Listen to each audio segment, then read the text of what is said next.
Good morning, everybody. If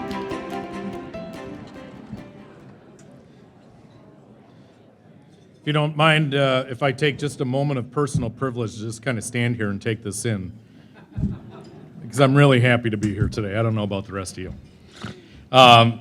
Welcome to the 2022 Bloomington State of the City Address. This is our first live State of the City since March of 2019. And I think I speak for everybody when I say we missed you.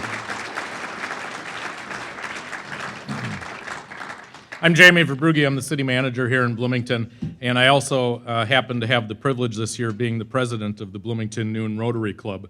The city and the chamber and the Rotary Club have collaborated on supporting and presenting the state of the city for roughly 25 years now, and it's been a fantastic partnership. And as a member of the Rotary Club, I'm proud that our club has a role in doing this every year, and we're certainly grateful for the chamber for their support of this event each year as well. At this time, I'd ask that all of you please rise for the presentation of colors by the Bloomington Police Honor Guard.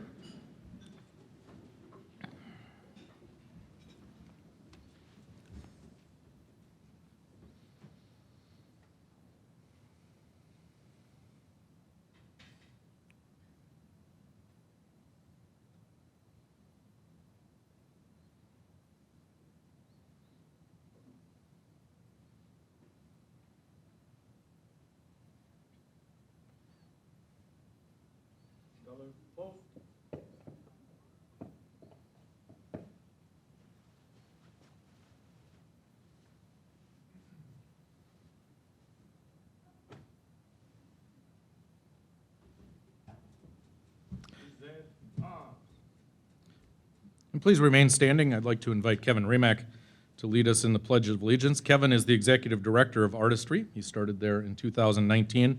He's also a Bloomington Rotarian, and he's a member of the Bloomington Chamber Board of Directors. Kevin? I pledge allegiance to the flag of the United States of America and to the republic for which it stands, one nation, under God, indivisible, with liberty and justice for all.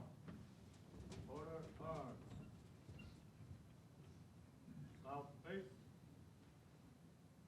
Forward march.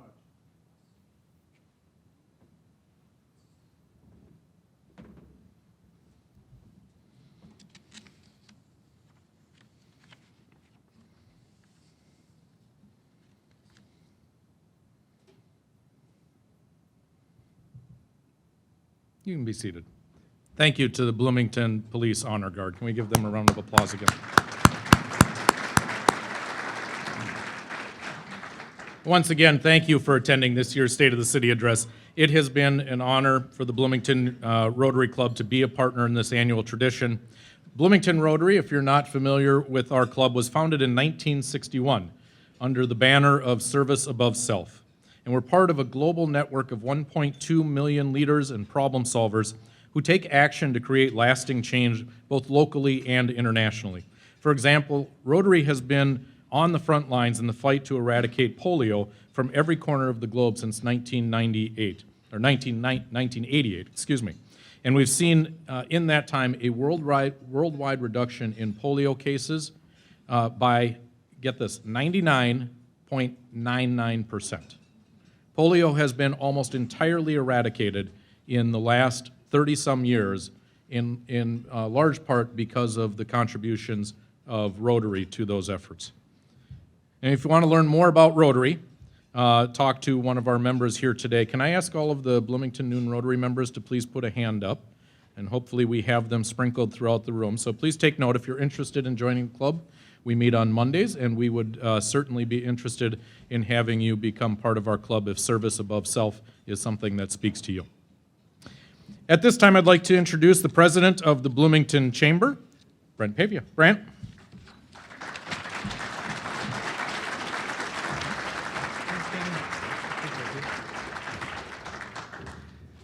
Thank you very much, Jamie. I'm going to echo those sentiments. It is wonderful to be here and to see all of you here. Not to disparage anybody who's live streaming, happy to have you as well. Well, good morning, and it's still morning, I think. We're pleased You joined us today to hear about the state of the city from Mayor Tim Busse and City Manager Jamie Verbrugge. Let's give a hearty Bloomington thank you for our supporting sponsors for today's program: Mall of America, Bloomington Convention and Visitors Bureau, Normandale Community College, Bloomington Heritage Days, Centerpoint Energy, Twin Cities Telework by Commuter Services, Donaldson Company, Larkin Hoffman, My Credit Union, TRIA, and XL Energy, along with the Noon Rotary Club of Bloomington. Thank you for your support on this event. Would all our sponsors stand up if you're a sponsor company that I just named? Let's see who's in the room. Nice. We really couldn't do it without you. Thank you. I'd also like to take a moment of personal privilege here to recognize the Radisson Blu Mall of America for hosting this year. What a fantastic facility. We were a week away from holding this event here in 2020 before all of us had to change plans. I thought it was me personally because that was a couple weeks into my tenure at the Bloomington Chamber and they just decided no. But no, the Radisson Blu has been great to work with these past 2 years. And Radisson Blu team, could you please stand so we can give you a special thank you?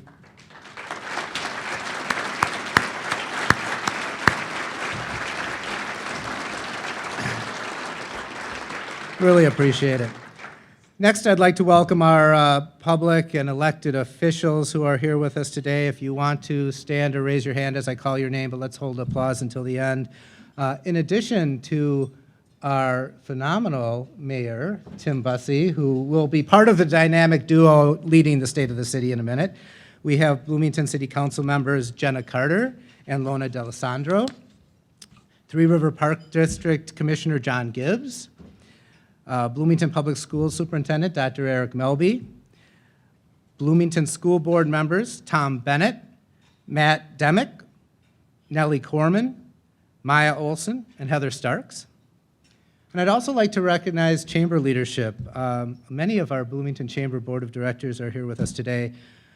Brendan Bannigan, Kevin Bankston, Bonnie Carlson, Lona D'Alessandro, Brenda Dickinson, Andy Hoffman, Philip Lee, Kate Levy, Eric Melby, Gary O'Driscoll, Kevin Remick, Paul Smith, Mike Durdick, and Greg Worthen.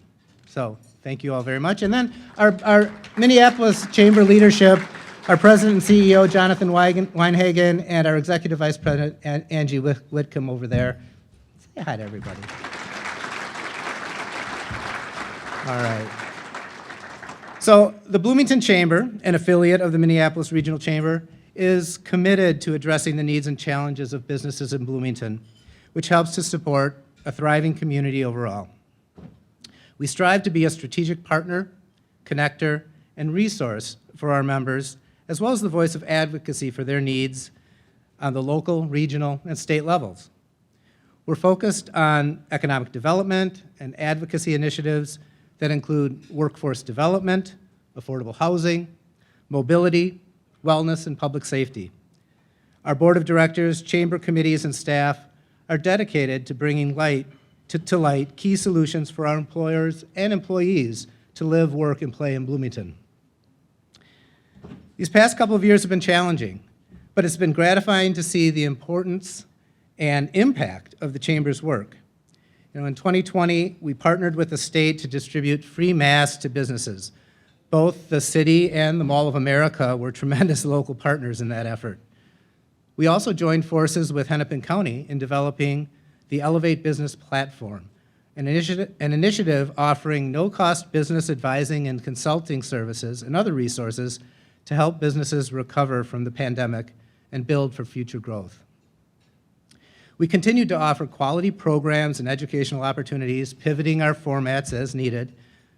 There's also a special place in my heart for our ongoing work with the Bloomington Public Schools and the Bloomington Future Leaders Program.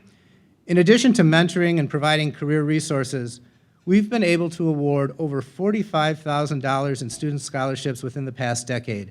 And last year, the BFL program was completely virtual, and thanks to the support of some of our member companies in this room, we were able to still provide scholarships. So I'd like to recognize them Mall of America, Donaldson, My Credit Union, and Xcel Energy, thank you for your continued support.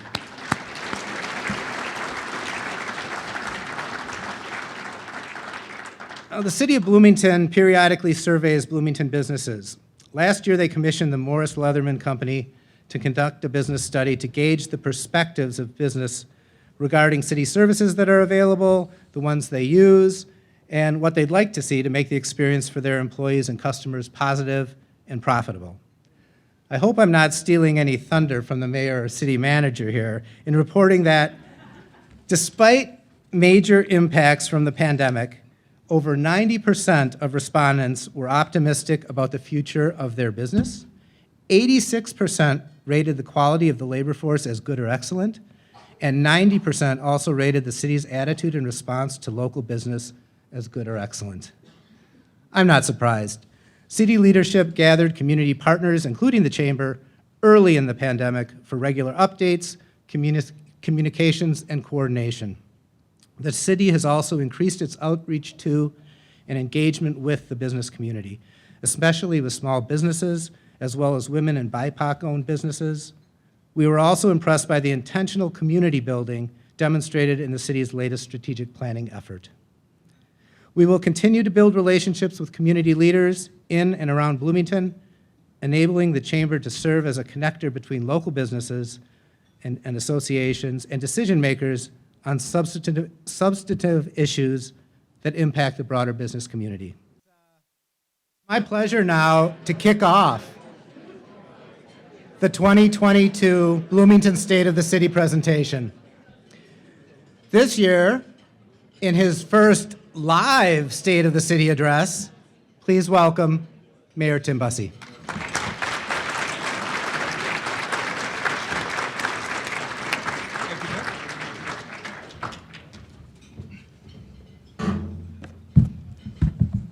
Hello, everyone. Welcome. It is so nice to see everybody here today. My name is Tim Busse. I have the honor and privilege of serving as the mayor of the city of Bloomington. I'd like to welcome everyone here today, welcome everyone watching on Facebook. So glad you're here. I'd like to thank our sponsors and all the supporters, and certainly like to thank the Bloomington Chamber of Commerce for sponsoring this event. So thank you so very much. I can't begin to tell you how great it is to see everybody here in person, face to face. This is my first in-person State of the City event. And I should say also, this is a State of the City event almost 9 years to the date where we had one right here, the same room, when the Radisson Blu first opened. And if I recall, Radisson Blu opened a little bit late. It was kind of touch and go whether or not we would be able to get in here. I remember the instructions to not touch the walls because the paint was still wet, so it's I was sworn in as mayor on January 2nd, 2020. By St. Patrick's Day, the world went to hell in a handcart. I'm 90% confident that it was a coincidence, but I can't say that exactly for sure. I'd be lying if I said it wasn't stressful. It has been very stressful. It's taken its toll on me emotionally, physically is the big thing. Here is a great example. So here's a picture of me on the night of my swearing in. I mean, aren't I just the picture of pride and enthusiasm and confidence? Now, 2 years and 3 months in, I'm really feeling the effects. Here's a more recent picture.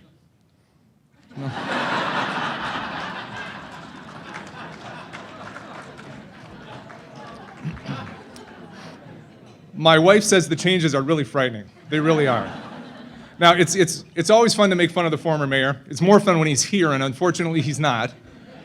But I do want to remark, we have renamed a street here in the South Loop as Winstead Way. The signs are up. We're going to be having an official celebration later this spring. So if you have the opportunity, look for invitations, and we'd like to get everybody back together and really celebrate former Mayor Gene Winstead in the way that he deserves with the dedication of Winstead Way. Over the next hour or so, City Manager Jamie Verbruge and I are going to tell you in great detail that the state of our city is strong. But first, I want to talk a little bit about this year's theme of our State of the City address, Hope on the Horizon. Feels like a long time since we've been able to say that. Hope on the horizon. Back in March of 2020, right when the effects of the pandemic were starting to cascade down on all of us, hope really did seem to be in short supply. And just about that time, in one of my then brand new council minute videos that I was doing, I called up one of my favorite quotes from a leader who showed the world how to face a daunting challenge. The quote was from Winston Churchill. If you're going through hell, keep going. If you're going through hell, keep going. We certainly all felt that was the case 2 years ago and over the past 2 years.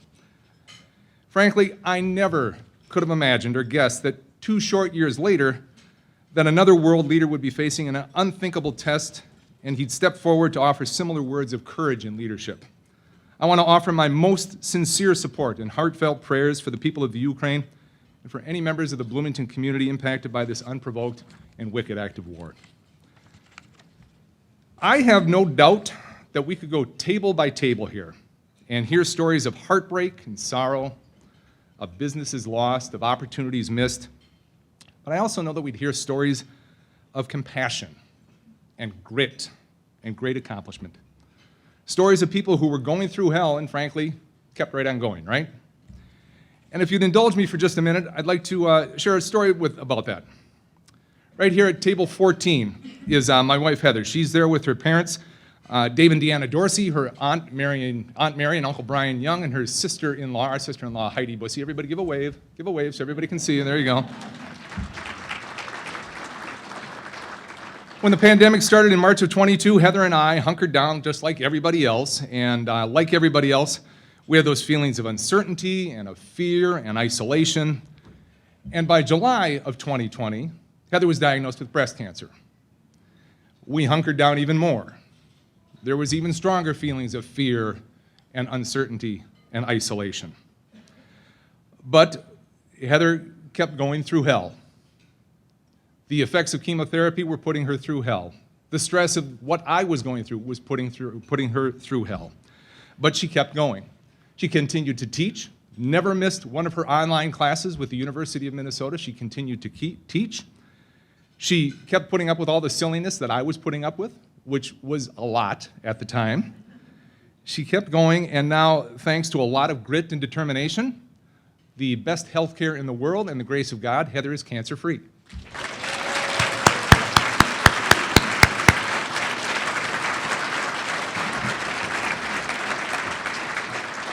Heather, I salute you. I salute each and every person in this room for your strength, your perseverance, and your wisdom. Thank you for your leadership in this community. Thanks for being here with us today. As we're on the other side of this most recent wave of COVID-19, we have a lot to look forward to. And while we expect other waves, that's certainly possible, we think this is the beginning of the end of the pandemic. And so once again, I'll call on Sir Winston Churchill. Now, this is not the end. It is not even the beginning of the end, but it is perhaps the end of the beginning. Today, I'd like to offer hope of renewed optimism, of turning the corner, of expectations that 2022 will be a better year. Why do I feel that hope is on the horizon? Well, because Bloomington's can-do spirit is shaped by strong partnerships and collaborations. It's shaped by confidence in what we've accomplished and what we will achieve, and by sheer determination, and that we will take care of each other. We're moving out of a dark time, folks, but I know full well that for many residents and businesses, you struggled during this pandemic, and some continue to struggle. These hearts you see, they represent the 220 Bloomington lives that were lost to the COVID-19 pandemic to date. Our hearts are with their family and their friends of these folks who we have lost. But there's hope. In 2021, Bloomington Public Health provided more than 20,000 COVID-19 vaccines to community members through 130 clinics. This included many mobile clinics around our community, at schools, at Normandale community colleges, at laundromats, at food distribution events, and many, many more. 20,000 shots, that's a huge number. And it wouldn't have been possible without the incredible partnership with Bloomington Public Health, our city staff, our great partners in the cities of Edina and Richfield, and members of the Medical Reserve Corps. And there are many individuals and organizations in this community who care. Some great examples include Oasis for Youth, who this year received the Omar Bondarud Human Rights Award for its work assisting youth and families in the community. Cornerstone offers programming for victims and survivors of domestic violence, sexual violence, human trafficking, sexually exploited youth, and general crime. Veep distributed just over 4 million pounds of food in 2021. 4 million pounds.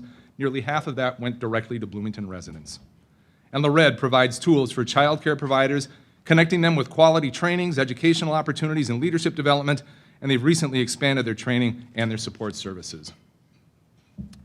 With more than 20,000 thoughtful folds, a group of Jefferson and Kennedy High School students made 1,000 paper cranes. They presented those cranes as special gifts to older adults at local assisted living centers to show gratitude for what they'd been through during the pandemic. The idea came from the Japanese myth that if you fold them, a wish will be granted to you. When the first round of the pandemic restrictions began to ease in 2020, resident Tara Owens was looking for ways that she and her daughter could connect with other young families in Bloomington. Tara reached out to 8 families and asked if they wanted to start meeting informally at a Bloomington park. She named the group the Todd Pod. What started out as an email list has developed into a community. Through word of mouth, the group grew from 8 families to 110. We should all create a Todd Pod. During the time when it was needed the most, our community came together to show respect and care for a notable neighbor here in Bloomington. So I met Sid, it's been almost 20 years now. I remembered him right away because he came to every drive-through event we had that most people came in cars. He came on his bike. He just started showing up here at Creekside in the morning and was having coffee. There was 9 kids in our family with our parents. Sid was the youngest. Growing up with Sid, I just remember him being quiet and reading a lot. He was, I don't want to say he was totally introverted, but he did kind of keep to himself. He did have friends in high school. He is very intelligent, very bright, very worldly. He was always reading. In 2020, when Creekside was closed, he would still kind of hang out here. He would come and set up cones for loaves and fishes and help out. I think Creekside was sort of his home base and a place where he knew that he had people and resources available to him. Sid had quite an impact on my life, and the reason I say that is I don't know how someone for so many years could live on the street. I don't know how he did it. He was a phenomenal person. He couldn't breathe one day. He knew to come here for help, and at that point was diagnosed with cancer. He came to us for some help because he was having some real struggles and was sleeping outside. We had found out that he had neuroendocrine, which is a really aggressive, different kind of cancer. Anne had called me and said that we had an individual that lives in our community that really needed help, and she was looking for somewhere for him to stay. As he became more ill with his disease process, and speaking to the physician and everything that he did, there really were not many treatment options for him. What he really needed was to get off the street and get him out of the elements. We had the room open and available. We thought, let's be a good Samaritan and give him shelter. I got a call mid-October from my oldest brother who lives in Ohio saying, hey, somebody's trying to reach out. Sid's pretty ill and they're trying to let the family know. That was the first time I had seen him in probably 25, 30 years. I mean, it's that long ago.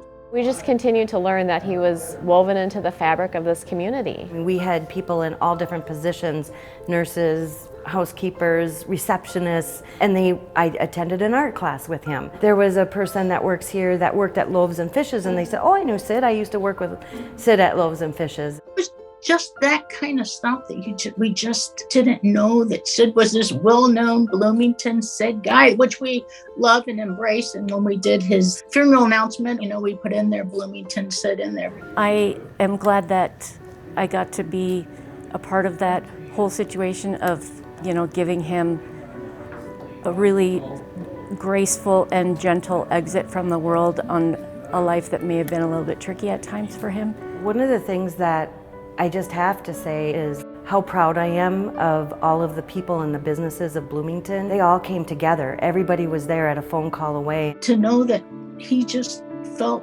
loved by somebody or cared for by somebody is heartwarming to our entire family.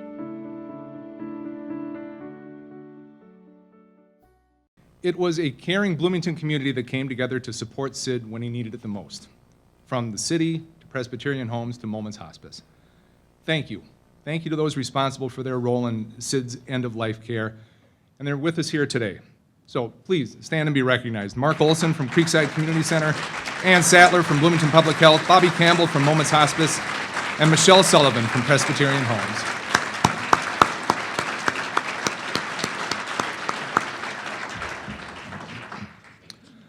Of all we've endured during this crisis, I believe we will emerge a stronger and a better community. Through all of the challenges, there were many bright spots and major achievements that have set the stage for a future of success.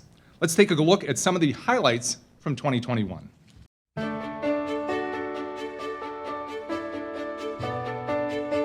The turning of a calendar year always brings with it the potential of new opportunity, as was the case in 2021.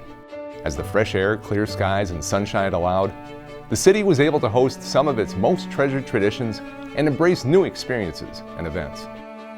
Summerfest was back, with a big turnout, and with it, the comfort that only food trucks, fireworks, and memories with friends and families can bring.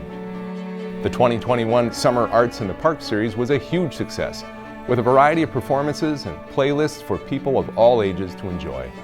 After COVID delayed the festivities, we had a centennial celebration in style for the old Cedar Avenue Bridge, honoring its history and the improvements that make it a destination location for residents and visitors today. In August, we danced, swayed, and smiled during Bloomington's first ever Pride celebration on the lawn of Civic Plaza. And Creekside reopened for in-person events and activities, bringing a sense of camaraderie back for many local seniors.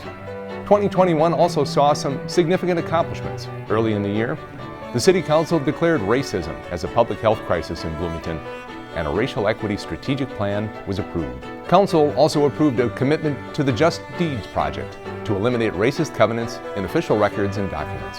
And there was the adoption of a conversion therapy ban. Bloomington continues to advocate for healthy communities by adopting an ordinance that begins to phase out retail sales of tobacco in Bloomington. The first COVID-19 vaccines were also given, starting with first responders and then more broadly to community members, bringing a sense of relief and hope. Voters successfully used ranked choice voting to determine open council seats in the November election. The city turned over the operations of Highland Golf Course to Three Rivers Park District to continue the incredible quality of golf for residents of Bloomington and beyond. Taking care of our natural environment is a continued priority for the city. A garlic mustard pole community event and buckthorn busts were available throughout the year to help rid our natural areas of these invasive plants. Improvements were made at Oxborough Lake, which serves as a stormwater treatment basin to capture runoff before it goes into 9 Mile Creek. In 2022, a new energy disclosure report will be available through the city's time of sale inspection program. Plus, improvements to create a more sustainable curbside cleanup program will go into effect. And curbside organics recycling is available to residents as well as at city facilities. Some other activities gave us reason to celebrate in Bloomington. The city welcomed its first ever tap room, 9 Mile Brewing, and many creative placemaking projects light up our city streets, including the South Loop Songbird. Also in the South Loop, the We mural provides beautiful and diverse artwork. The Sunset Block Party was a colorful and festive way to celebrate Bloomington's diverse population. In many ways, 2021 set the stage for the hope we see on the horizon in 2022.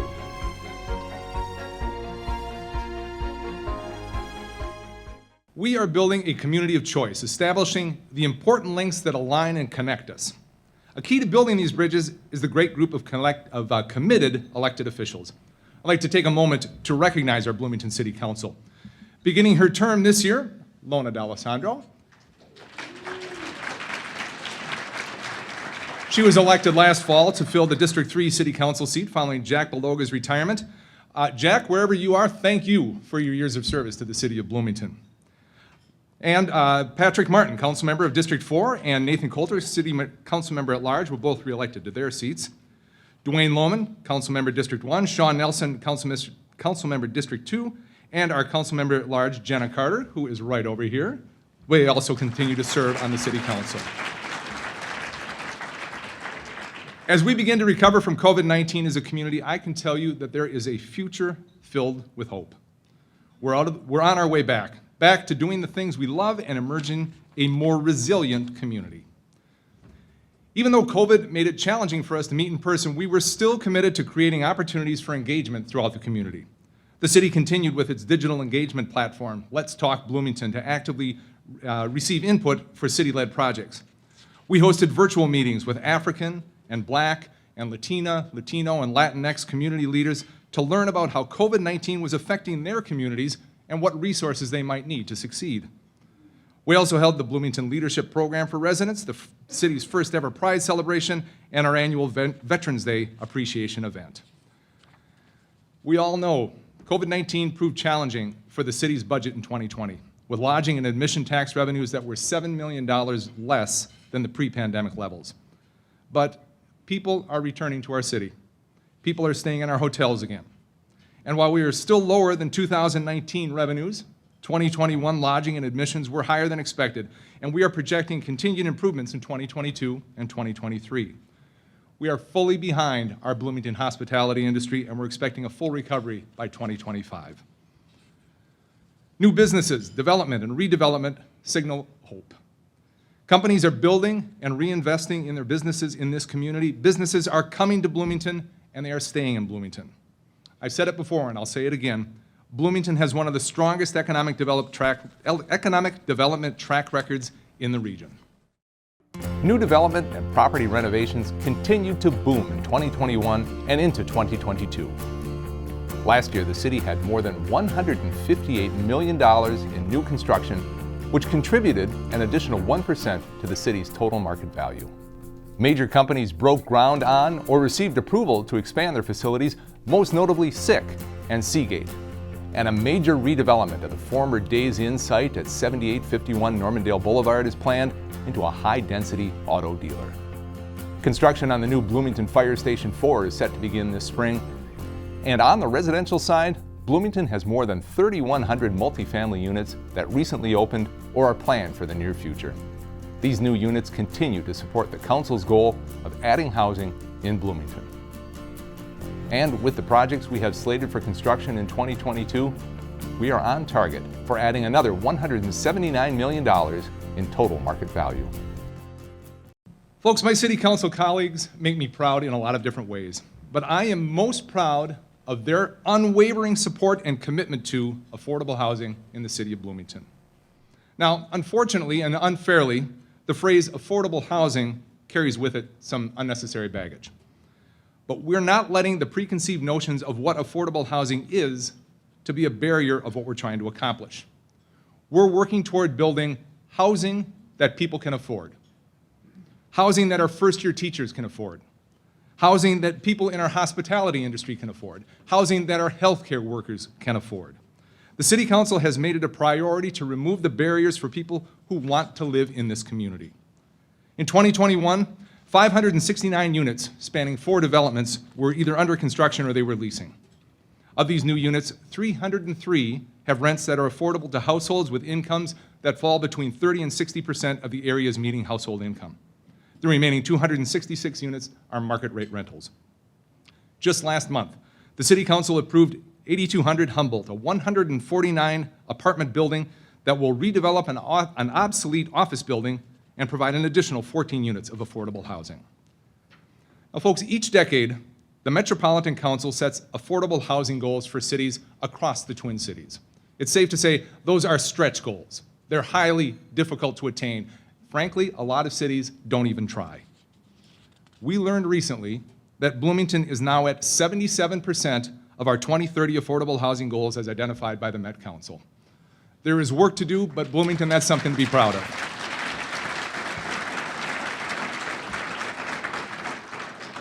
All businesses in Bloomington, large and small, they're hanging out signs that say open for business. In 2021, the Bloomington Chamber hosted ribbon cuttings for lab team assistants, Bell Bank, Fast Signs, and Smack Shack.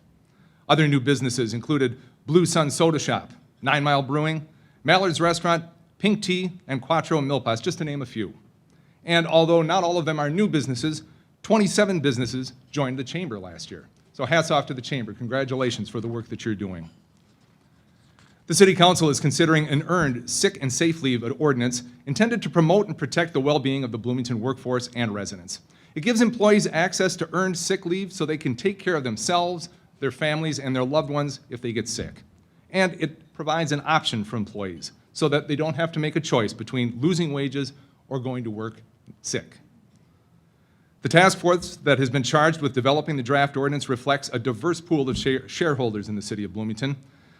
The council will consider this ordinance in April, and if approved, it would be implemented in the spring of 2023. And of course, I promise you, the city will engage the business community on the impacts and implementation steps throughout the year if the ordinance passes. And while I happen to think that Bloomington is a great place to do business, I know full well there are other opinions that carry a lot more weight than mine. That's why, as Brent kind of alluded to, it is so gratifying to see that 92% of the businesses that took part in our survey of businesses rated the business climate in Bloomington as excellent or good. Business owners and managers gave the city high marks for the city's attitude and responsiveness to local businesses. Not surprisingly, an overwhelming 99% of those surveyed said that the city should focus on retaining and growing existing businesses. Well, yes, of course we should. It's a heck of a lot easier to retain a business than it is to attract a new one. 84% of respondents felt a public-private business incubator that would assist startups and would assist existing businesses with resources was a good idea. Of course, the council couldn't agree more. We told staff to get to it. Last month, we learned that the city of Bloomington will receive a $250,000 McKnight grant to conduct the pre-development work for a new city-led small business development center that would support and uplift small business activity. It's going to be located in Old Fire Station number 3. The center's main goal would be to increase economic mobility among the city's underrepresented populations, including the Black, Indigenous, and people of color, or BIPOC groups, as well as women-owned businesses, youth, and the creative sector, such as artists. We have many, many great businesses in Bloomington. I'm looking at a lot of them right now. Over the past year, our outstanding city communications staff produced a video series called Bloomington Collective, Stories of Solidarity. It focuses particularly on some of the many thriving BIPOC businesses in our community. Let's take a look. My name is Rex Miripiri. You'll be amazed at how many angles from which people pronounce my last name. I am married to Julie. We own Miripiri Gallery in Bloomington, and we have owned this gallery since 1986. My name is Emmanuel Edu Jemfi, and this is Comfort Edu Jemfi, and she is my spouse. We are the owners of Agape African Market.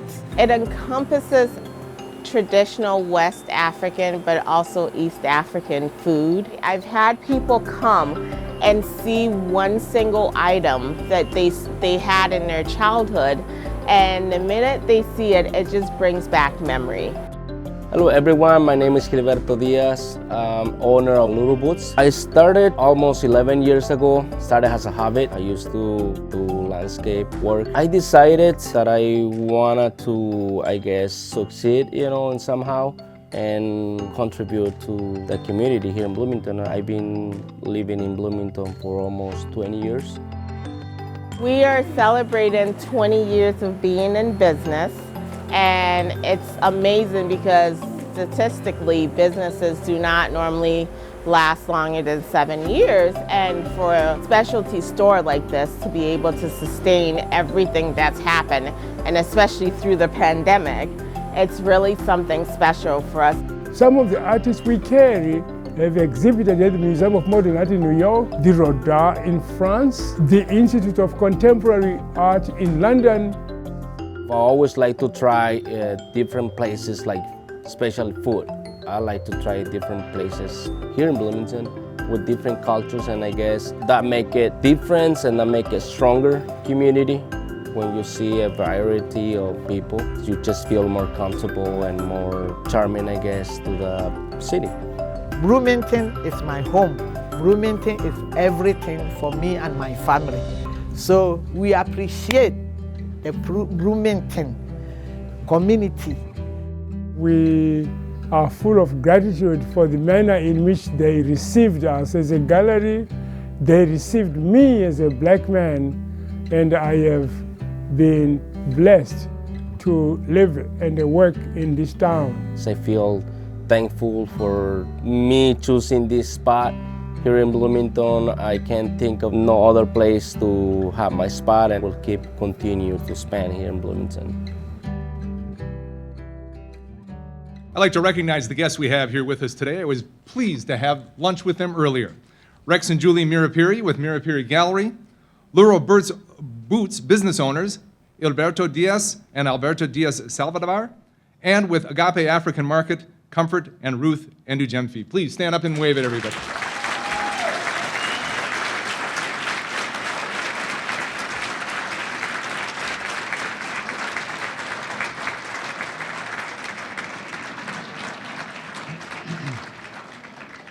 Folks, let's work together to get the BIPOC business community more connected with our greater business community here in the city of Bloomington.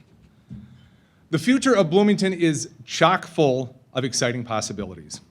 And an important part of a future full of possibilities is the acknowledgement that Bloomington is facing some citywide capital investment needs.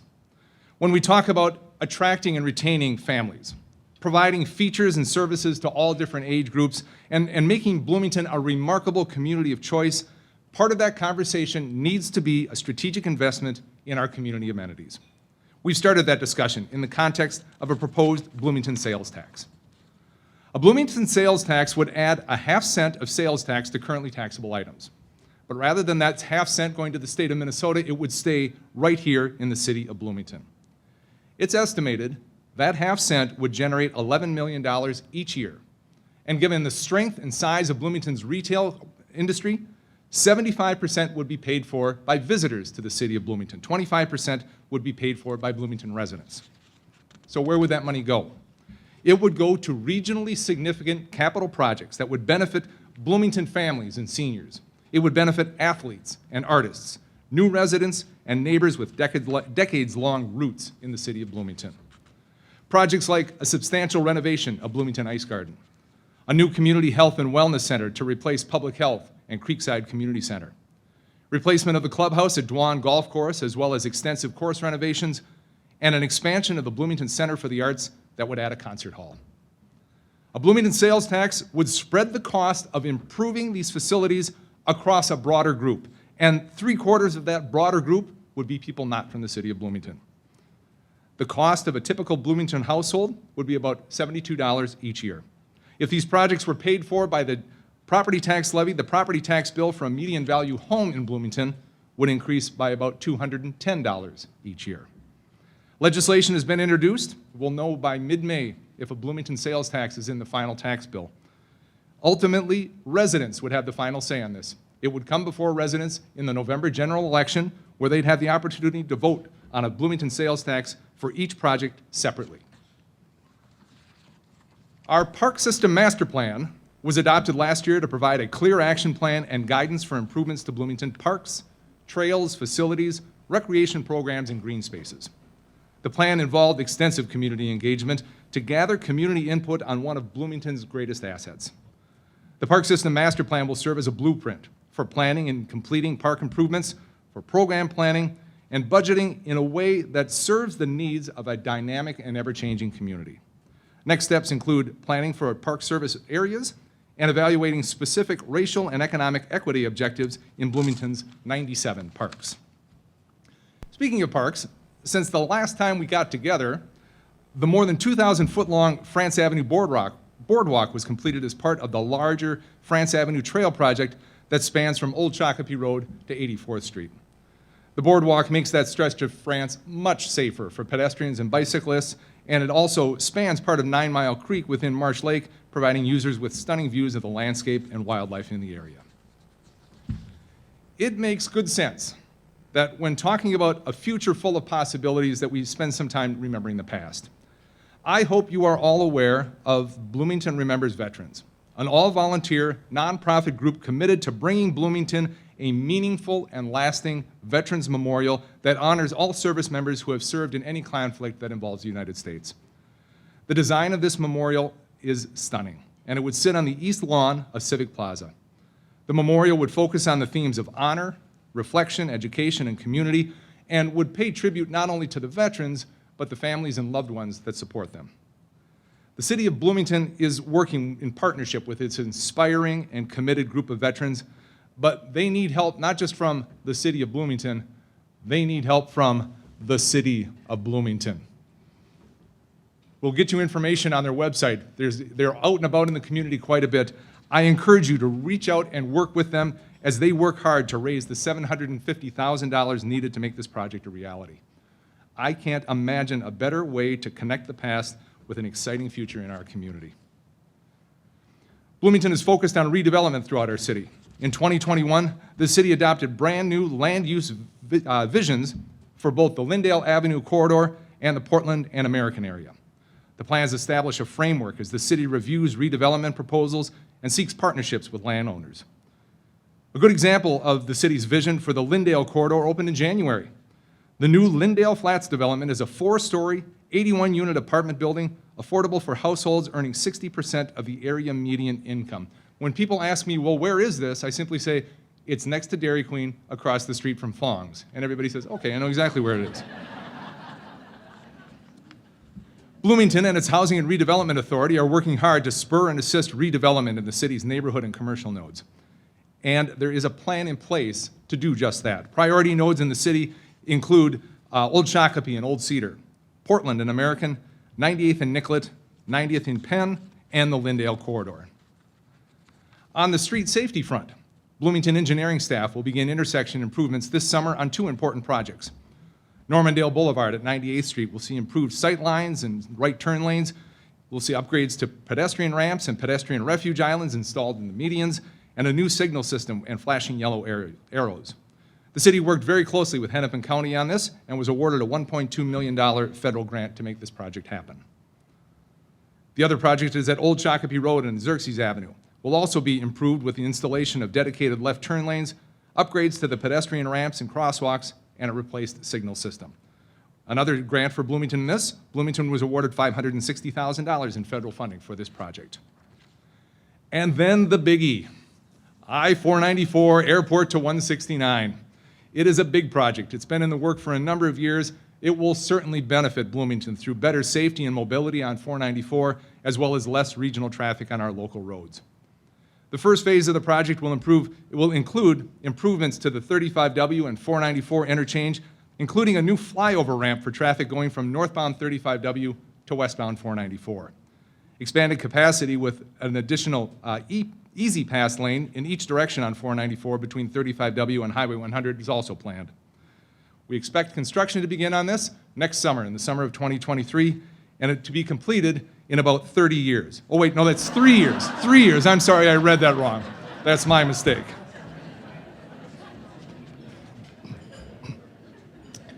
It's just gonna seem that way, folks. You may have heard about a water park proposed at the Mall of America. It's been in all the papers recently. Here's some facts about this, folks. The water park will be privately financed. Bloomington taxpayers are not at risk. The proposed project will be provided a subsidy in the form of tax increment financing, or TIF, to get the project off the ground. TIF is a tool routinely used to get projects over the hump, and decades of history here in the state of Minnesota show that it is a successful way of doing things. And in this project, the lion's share of the TIF funding would go toward public improvements that are typically completed by TIF, including roads, infrastructure, and parking. Folks, we all know that hospitality is the largest industry in Bloomington. When you combine Mall of America, our hotels, our bars, and restaurants, they make up more than 20% of the city's revenues. And those revenues significantly reduce the overall tax burden for Bloomington households and for Bloomington businesses. A healthy and thriving hospitality industry in Bloomington is good for the entire Twin Cities region. Let's be honest, without the Bloomington hospitality industry, there is no Super Bowl in Minnesota. There's no Ryder Cup. There's no women's or men's Final Four. The proposed water park will be a regional amenity. We expect up to 1 million people a year visiting, and it will obviously add to the tax revenue in the city of Bloomington, and for that matter, in the state of Minnesota. But let me say it once again, without the Mall of America and the hospitality industry, Bloomington's property taxes would be significantly higher. As I said the night we approved this project, I expect it to be a roaring success. Stay tuned for the groundbreaking, which will happen later this summer, as I look at Kurt here, hopefully. In other developments, the Crown Plaza Hotel at the corner of American Boulevard and 34th Avenue is undergoing a transformation. The redevelopment, called Air Apartments, will convert hotel rooms into 217 apartment units, of which 44 are affordable. The project will include the city's first micro units. And Bloomington Central Station, Phase 4 residential development will start soon, constructing 403 apartment units, of which 36 will be affordable. The really big news with this project is that there will be a 14,000-foot grocery store in this project. Yes, exactly. Construction will begin later this year and will last about 18 months. Finally today, I hope you've heard the City of Bloomington is working with civic and business and political leaders from Minnesota and the United States government in a bid to host Expo 2027. The last time the United States hosted a World Expo, or as it's known here in the United States, a World's Fair, was 1984 in New Orleans. In 1984, I was a freshman at Normandale Community College. That was a long time ago. And it's far too long for the United States not to host this type of important economic, diplomatic, and cultural event. This would be a specialized expo, smaller in size and shorter in duration than the larger type of expos that's currently underway in Dubai. The theme for the Minnesota bid couldn't be more timely: healthy people, healthy planet. With world-leading medical tech industries, health sciences, and medical leadership such as the Mayo Clinic, Minnesota is the perfect place to showcase the future of health and wellness for all. The proposed expo site is just to the east of us here. It's over in the South Loop, just to the east of Mall of America. Expo 2027 would be a 3-month event from mid-May through mid-August of 2027. Mid-August because, God forbid, should we get in the way of the state fair in any way, shape, or form. As I said, Bloomington is part of this team, but this is not a Bloomington project. This effort is being led by a group called Minnesota USA Expo, an organization independent of the city of Bloomington with its own board of directors, its own fundraising apparatus, and its own leadership. They're getting a lot of support from the White House, from the U.S. Department of State, and from the Minnesota Congressional Delegation. There's still a long way to go on this project. The final decision won't be made until June of 2023. With the number of visitors expected from across the United States and across the globe, this event itself will be fantastic for the Bloomington hospitality industry. But I want to stress, this is a long-range economic development effort for the city of Bloomington. The consensus is that the development that this could create and spur forward could be transformative, not only for the city of Bloomington, but for the entire Twin Cities, for Minnesota, and for the United States.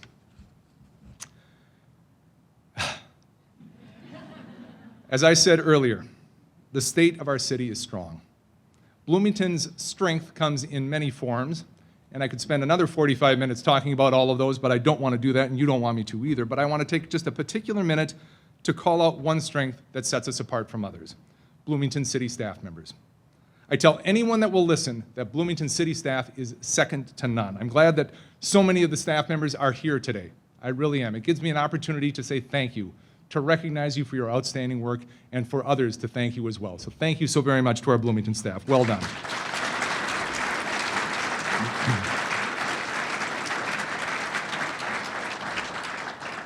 Any strong staff is the result of strong leadership, and we are blessed in the city of Bloomington to have outstanding leadership at all levels of our municipal government. At the top of that heap is our city manager, Jamie Verbrugge. Jamie has done a fantastic job over the last couple of years, leading and guiding and moving things forward during the pandemic, during what are kindly called unprecedented times. Very proud to have him here. Please welcome to our podium, Jamie Verbrugge. Thank you.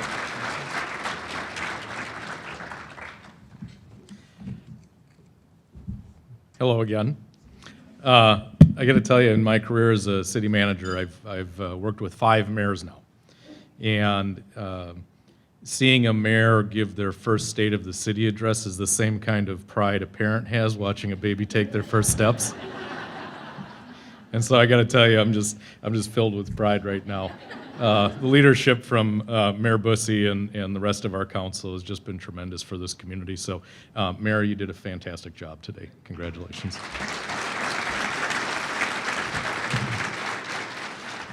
The mayor's right. It's been a challenging couple of years, and I think it is a real testament to our staff at the city and the elected leadership of this community, that we look at those challenges as opportunities and not just as something to be worrisome.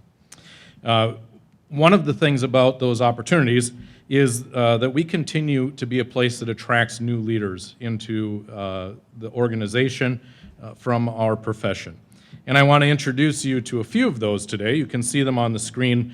Our city clerk, Christina Scipione, our new police chief, Booker Hodges, who will start on April 4th, as a matter of fact, and his formal swearing in will be at the city council meeting on April 11th. I would encourage you all to come over and meet new Chief Hodges. There'll be a reception at 5:30 before the council meeting, and then it'll continue after his swearing in. My assistant city manager, Mike Sable, our community development director, Carla Henderson, our public health administrator, Nick Kelly, was a promotion from within and has provided tremendous leadership during really, really difficult times. And also our Ice Guard manager, Lenny Klaven-Schmitz. Now, these 6 are here because they are our most recent leadership appointments at the city, but over the course of time since we have last stood before you, we've actually had over 30 members of our leadership team at the various supervisory levels change over, and I can confidently say that we are attracting the very best to the city of Bloomington, and the residents and businesses who we serve should feel good about the quality of the folks that we are attracting to work on your behalf. And I am really fortunate to be able to work with them every day. So the mayor talked about the business survey. We also have a pretty high opinion of our residents, and as such, we want to make sure we find out what they think on an annual basis. So for the 10th year in a row, we conducted the National Community Survey last summer. And we do this because it is important to get feedback from the community. And 9 in 10 residents rated the overall quality of life here in Bloomington as excellent or good. 91% of the respondents said they were pleased with the city as a place to live. And the quality of life, I think a good indication of the quality of life here is that property valuations are going up. Now, I know some of you who live in Bloomington or even in the region have opened your notice of proposed valuation lately and have perhaps seen that those values are going up maybe a lot more than you thought. I just want to reassure you that that is a byproduct of a really strong housing market, right? And so a rising tide lifts all boats. The downside of that is that your valuations do go up a little bit. But it's a good thing. I promise you it's a good thing. And here in Bloomington, it's really an indication that people want to be here. There's a strong demand for housing in the city of Bloomington, and we're really appreciative of that support. The city is taking steps to engage our employees in new ways of working and trying to increase the efficiencies at work. And it means that more people get actively involved in meeting the organization's goals.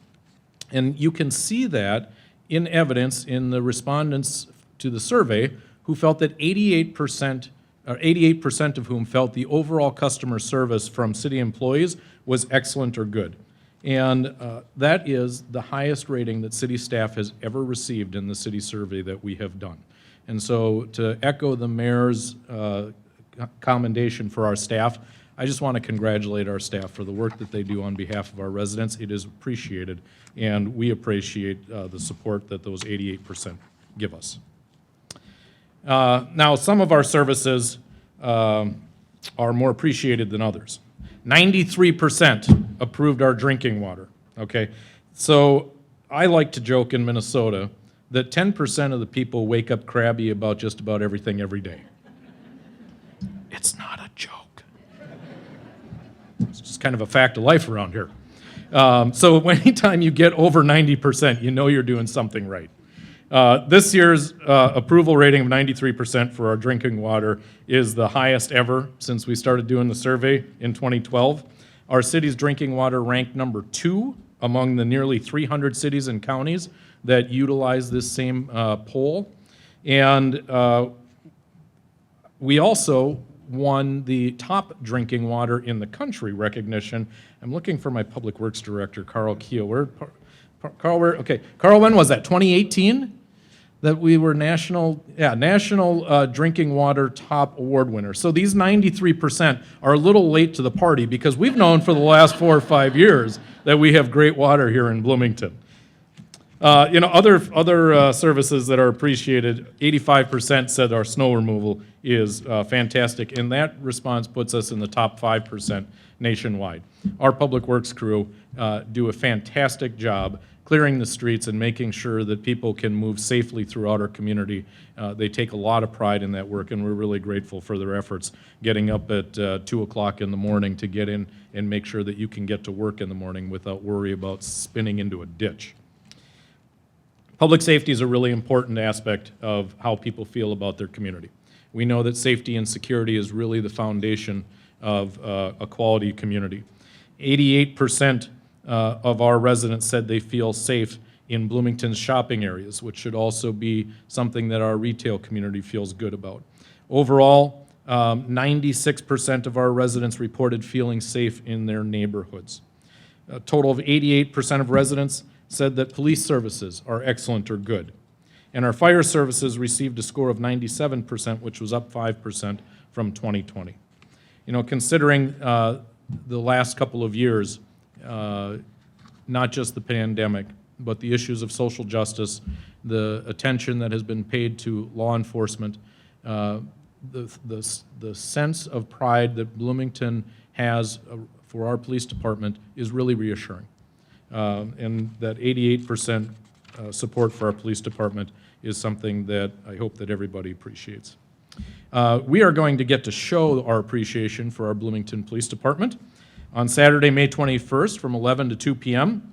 at Civic Plaza. We're going to have an open house. It's National Police Week, and we want to make sure that everybody has an opportunity to come out and see the police officers, the work that they do. They can see the equipment. We're going to have displays with the SWAT team and the bomb squad and the K-9 unit. We'll have representatives from our patrol division, crime prevention, animal control, reserves, chaplains, explorers, and we'll have tours of the police department. Police work is about a lot more than just patrolling neighborhoods. The work that our crime prevention team does, the work that our chaplaincy crew does to provide reassurance to people in really difficult times are all part of the ecosystem that police provide for our community to ensure that safety and security. Some of our officers are here. Can you give a wave, please? Thank you for being here today.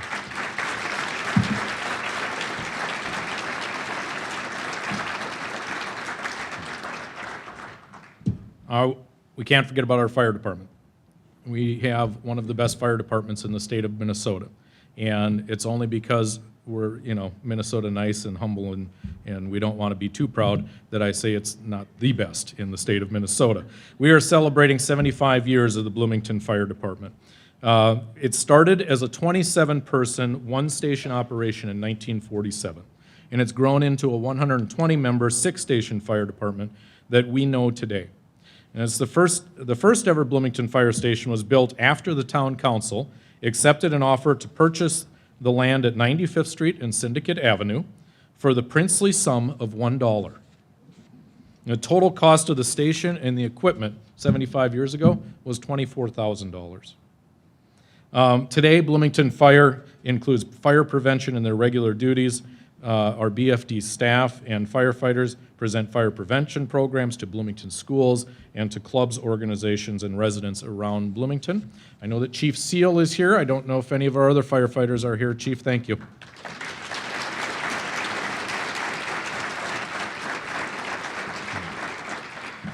Part of the work that we do that's really important is looking to the future and to make sure that we are laser focused on the things that are going to make a real difference in this community. And so it's important that we have a strategic plan for the city. Now, we adopted a strategic plan 6 years ago in 2016 that we called the One Bloomington Strategic Plan. And that was written with the goal of strengthening a community that included all residents working together to accomplish the same goals. And the plan had 7 defined priorities that you see up on the screen: equity and inclusion, environmental sustainability, community amenities, focused renewal, high-quality service delivery, community image, and engagement and transparency. I think that we have made substantial progress in all 7 of these areas over the course of the last 6 years. And as we pivot to a new community-based strategic plan, I want to reassure people that what you've seen over the last 6 years is not going to suddenly stop. Those efforts are ongoing, and they will be woven into the new strategic plan that we're working on now. And that plan is called Bloomington Tomorrow Together. So over the past year, the City Council and staff and residents have been working together in what we call core planning. We've also invited action and measurement teams to help shape the future of Bloomington. So here's what the process included. Understanding who and what Bloomington is, forming a unifying mission statement and strategic objectives, developing action planning priorities for implementation, and identifying measurements for success. Now, in addition to the work that was done here, it's really important to note that about 150 members of the community attended either virtual or live events, what we call community cafes, to get feedback and have input into this process. And another 100 people provided input through various online forums that we made available. So the work that was done, receiving all of that feedback and bringing those teams together, resulted in a set of core values, a mission, strategic objectives and strategies that's going to guide the organization over the next 5 years. Our mission is to cultivate an enduring and remarkable community where people want to be. Okay? I'm going to say that again. Our mission is to cultivate an enduring and remarkable community where people want to be. I should probably invite all of you to say it with me, but I promise you 5 years from now, that is going to roll off your tongue like it's your own last name, okay? Because you're going to see it and hear it often, and we're going to be laser focused in making Bloomington a place that people want to be. That mission statement describes Bloomington as unique. It is special. It is distinct.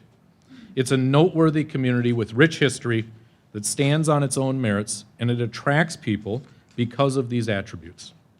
Now, the next steps will be to present the final draft of the strategic plan to the City Council for adoption at the end of April, and then we'll be building the work plan for the next 5 years after that discussion with Council. So you're going to be hearing a lot more about this plan in the coming weeks and months, and then you will hear about frequently, and probably every March when you come back and join us at State of the City, we'll provide updates.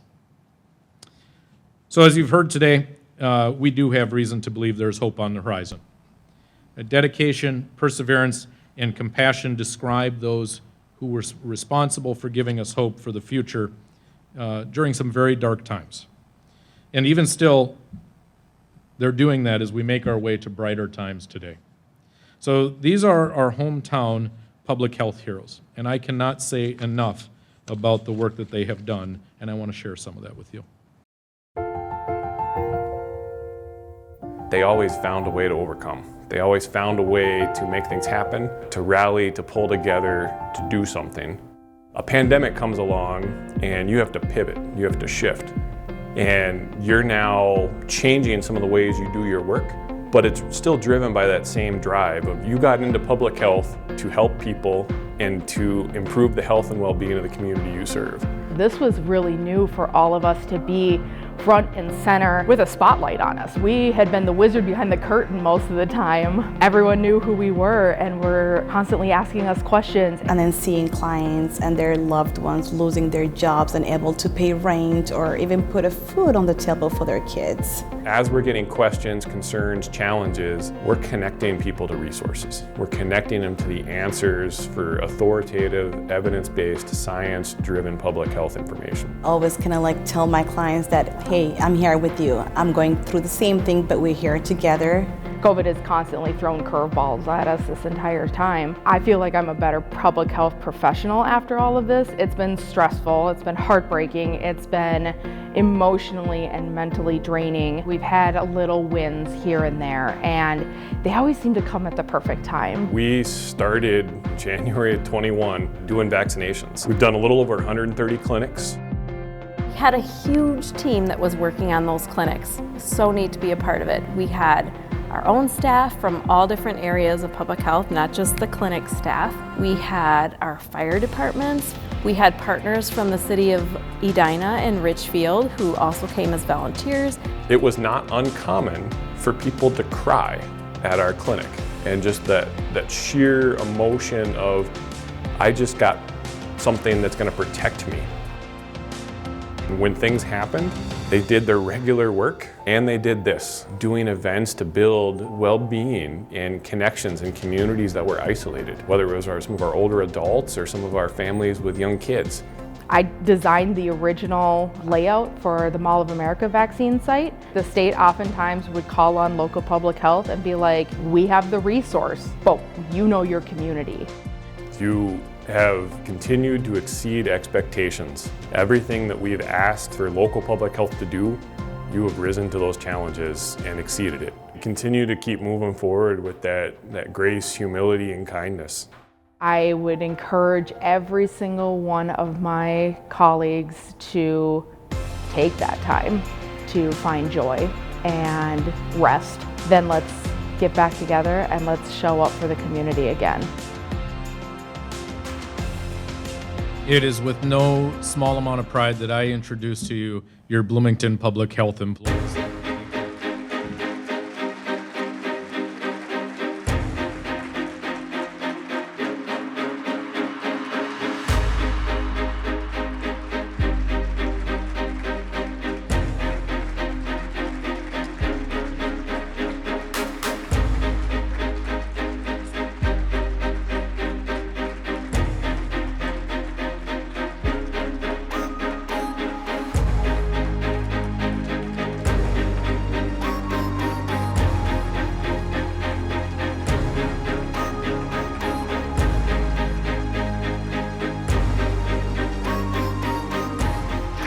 I gotta tell you, these folks standing behind me and their colleagues have put over 20,000 jabs in arms since the vaccinations began. And for the last 2 years, they have provided tremendous information to our community. They created a dashboard where people could go and track really critical information. They've made sure to get people connected to the resources they need, and they provided an awful lot of reassurance to people who were very afraid and uncertain about the times that we are living in. This team is simply amazing. And it really is a point of pride for Bloomington that we are one of only 4 cities in the state of Minnesota that has our own public health division. This team shows up every day committed to making sure that this community is a safer and a healthier community. And I want to particularly note the words of Dr. Kelly when he would appear before the city council and provide updates. For a while they were weekly, and then they became bi-weekly. Unfortunately, they went to monthly, and now they're just sporadic. But Nick would always end those by telling people, be kind to each other, take care of each other. And that really is the essence of what the Bloomington community is about. And so for all of these people standing behind me, I want to thank them for the kindness and the care that they have given to our Bloomington community. And for the last words that I would share with you is to be kind to each other, be kind to those in your community, stay safe, and stay healthy.